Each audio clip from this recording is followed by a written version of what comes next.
everybody, Pastor Roslyn here. I just wanted to share a little bit about what God has been teaching me as I've been working through the book of John. Now, if you can hear, I'm getting over a cold, so I'm a little nasally, but hopefully we can work past that. So it's John chapter 20. This is after Jesus has died, he's resurrected, and now he's appearing to people. He's appeared to the women, he's appeared to most of the disciples, but Thomas wasn't there. So this is where he's going to appear to Thomas. So before that happens, the disciples say to Thomas, "We have seen the Lord." And Thomas goes, "Unless I see the nail marks in his hands and put my finger where the nails were and put my hand into his side, I will not believe." So a week goes by, the disciples are hanging out, and Jesus appears to them again. And this time he goes right to Thomas and he says, "Put your finger here. See my hands. Reach out your hand. Put it to my side. Stop doubting and believe."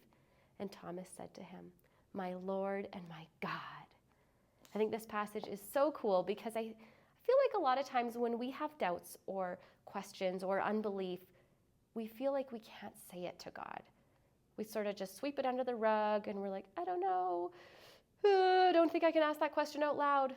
But the best thing you can do is ask that question out loud. Ask God those questions. Confess your unbelief. Ask him to give you faith, but also ask him those questions. I think this passage shows us that Jesus loves to meet us in our questions. He may not answer your question like he did for Thomas, but he might.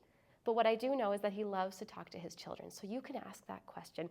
Another amazing thing here is that we often call Thomas Doubting Thomas because of this passage, but that's actually not in the Bible. That's just what people do, but God doesn't label us by our doubts or our insecurities. To him, this is Thomas, his friend, and he sees you as his friend, and he just wants to meet with you. So ask that question. Don't be afraid to reach out and ask.